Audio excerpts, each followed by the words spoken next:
how's it going? In today's video, we're going to be taking a look at the Fractal Axe Effects preset number 1, or also known as the quadruple 0. I'm playing my Tausch Lagrange straight into the Axe Effects, straight into my Universal Audio Apollo interface.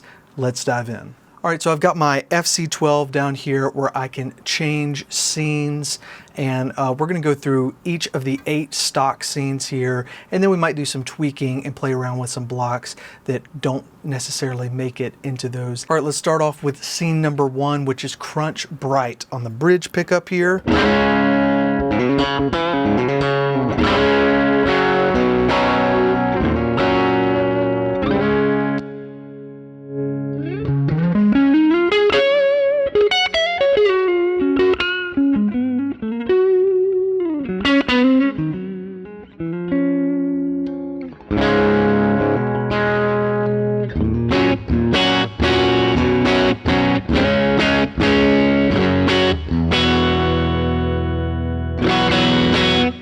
All right, let's go to scene number 2, which is Cranked Bright. And you'll notice the different things that change here in the amp block. We've increased the gain on the bright channel and changed the EQ slightly.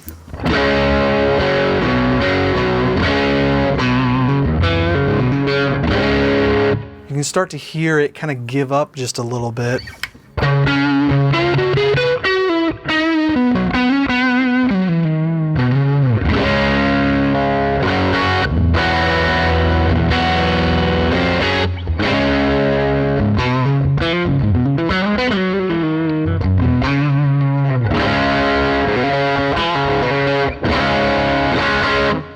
All right, now we're going to go to scene number 3, which is Jumped, and you're going to notice this is also a different amp capture, being the Jumped channel.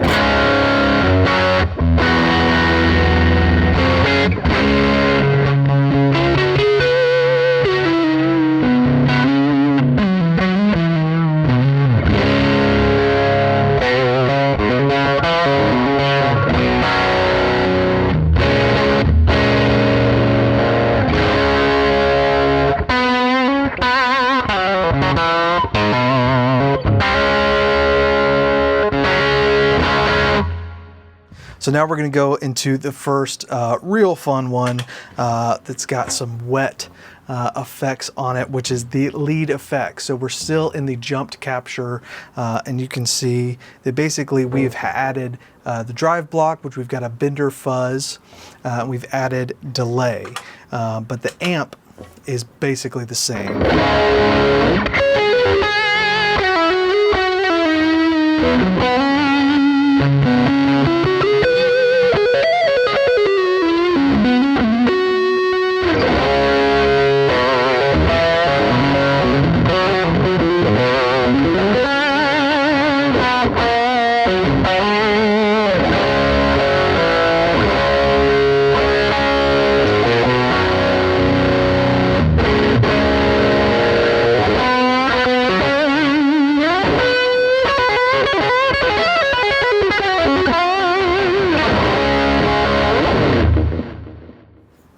The lead scene is always going to be a little extra fun to play.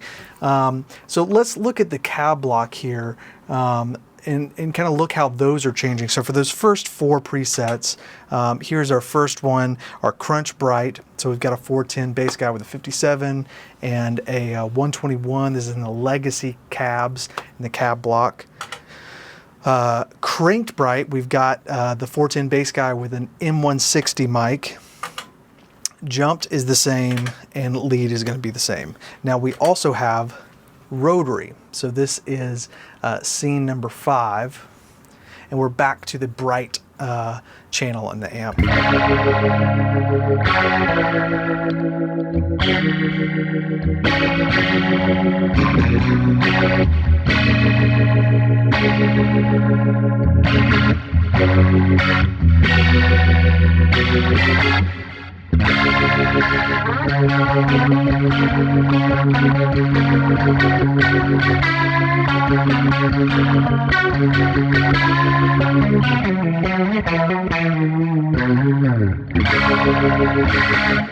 I really feel like this amp works really well with the rotary. They just all don't, and this one really does. It kind of makes some good space for that rotary without it being too hi-fi and without it taking over way too much. The last three scenes, we've got scene 6, which is dry bright. We're going to be on the bridge pickup. Dry normal. And then dry jumped.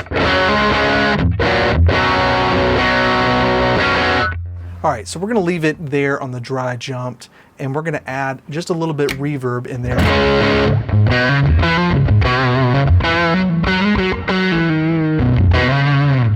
We're going to go to the cab block real quick, and we're going to go to this channel B here where we've got the 57 and the 121. I'm just going to spread those out just a hair. And then the drive, let's change this, or let's actually see if they have anything different here in the channels. They don't. So we're going to go with the tone of Kings. We're going to bring the drive up just a little bit, and we want to hit the front end of the amp just a little bit as well. Let's listen to what this sounds like. And then I tell you what, we're actually going to add a digital stereo delay, 75%, and then we'll kick that on kind of part of the way through.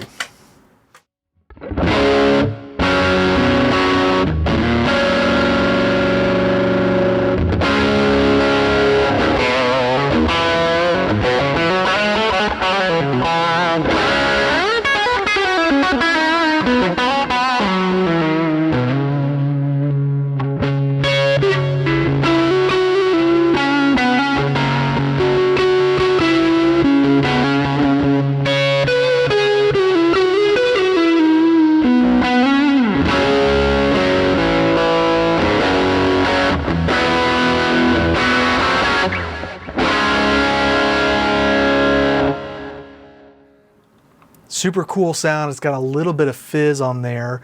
And then we've got a classic vibe in the phaser block here.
So that's a little bit of a muddy fun at the end, just kind of kicking on some of the other effects in this preset. Overall, this is a great introduction into a really simple amp, and in subtle little things you're going to be able to do a lot.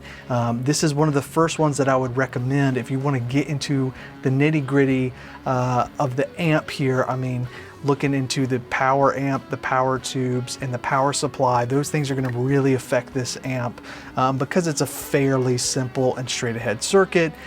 We all know this is where the Marshalls were derived from, and so this is a really fun first one to jump into. If this is the kind of content that you enjoy, make sure that you're subscribed to this channel. Let me know down in the comments below what your favorite stock scene was for this preset, and we'll see you next time. I've been Colin.